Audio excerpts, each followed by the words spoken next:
राष्ट्रमाता जिजाऊ साहेब छत्रपती शिवाजी महाराज यांची बदनामी होत असताना, माँसाहेब जिजाऊ यांची विटंबना होत असताना आत्मक्लेश आंदोलन करावं लागतं याची एवढी मोठी शोकांतिका नाही। आज हे जे पुणे आहे, हे पुणेच वसलं आहे ते राजमाता राष्ट्रमाता जिजाऊ साहेबांमुळे।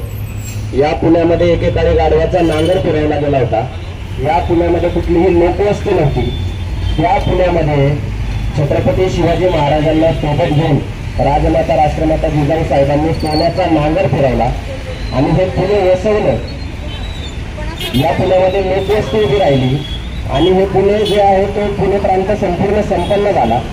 आणि त्या राजमाता राष्ट्रमाता जिजाऊ साहेबांची विटंबना होत असताना हा महाराष्ट्र शांत बसतो। या महाराष्ट्रातील तमाम मराठी जनांना आणि छत्रपती शिवाजी महाराजांवर आणि छत्रपती घराण्यावर प्रेम करणाऱ्या प्रत्येक माणसाला खरोखर याची लाज वाटली पाहिजे की आपण पेटून उठत नाही, आपण प्रश्न विचारत नाही। सोलापूरकर सारखा विकृत माणूस छत्रपती शिवाजी महाराज आग्र्यावरून लाच देऊन सुटून आले अशा पद्धतीची विधानं करतो। डॉक्टर बाबासाहेब आंबेडकरांविषयी अवमानकारक वक्तव्य करतो।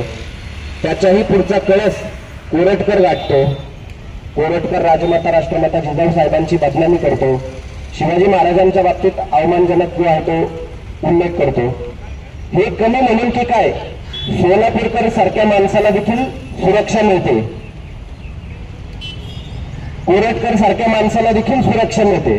माझं पोलीस प्रशासनाला देखील प्रश्न आहे, थांबताना कसं थांबता यांना सुरक्षा देण्यासाठी?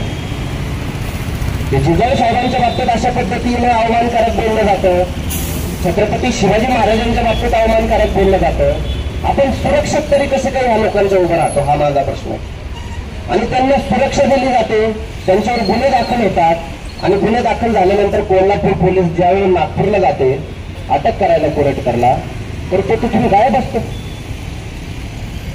आणि या सगळ्या गोष्टींमध्ये आपल्यासारख्या शिवप्रेमींनी काय बोलायचं नक्की? कारण की हा सोलापूरकर माणूस हा देखील संघाशीच निगडीत आहे, कोरटकर हा माणूस देखील संघाशी आणि भाजपचीच निगडीत आहे। आणि यांच्यावर कारवाई करणार कोण? खरं तर कोरटकरच्या प्रकरणाची जी आहे ती सखोल चौकशी झाली पाहिजे की कोरटकर तिथून पळून कसा काय गेला। मात्र चौकशी होणार कशी? कारण सरकारचेच दात आणि सरकारचेच वोट अशी परिस्थिती झालेली आहे।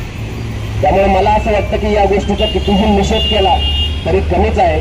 मात्र या माध्यमातून मी सांगतो की सोलापूरकर आणि कोरटकरला संभाजी ब्रिगेड जे आहे ते धडा शिकवल्याशिवाय राहणार नाही। तुम्ही कितीदाही माफी मागा, नाक घासून माफी मागा, माफीवीरांची तुमची परंपरा आहे हे आम्हाला माहितीच आहे। बदनामी करायची, विटंबना करायची आणि परत माफी मागायची, मात्र तुम्हाला धडा शिकवल्याशिवाय जे आहे ते संभाजी ब्रिगेड शांत बसणार नाही। महाराज आग्र्याहून सुटले, मिठाईचे पेटरे काही नव्हते, चक्क लाच देऊन आलेत महाराज आणि त्यासाठी किती हुंडा वटवल्यात याचे सुद्धा पुरावे आहेत। अगदी औरंगजेबाच्या वजिराला आणि त्याच्या बायकोला सुद्धा लाच दिलेली आहे महाराजांनी। आणि मोहसिन खान का मोईन खान नाव आहे बहुतेक त्याचं, त्याच्याकडनं अधिकृत शिक्क्याचे परवाने घेऊन सगळे बाहेर पडले। स्वामी परमानंद 5 हत्ती घेऊन शेवटचे गेले, त्याच्या परवान्याची खूण सुद्धा आहे अजूनही। पण गोष्टी रूपात करताना मग ते जरा लोकांना रंजक करून सांगायला लागतं, मग ती रंजकता आली की इतिहासाला कुठेतरी थोडंसं छेद मिळतो किंवा बाजू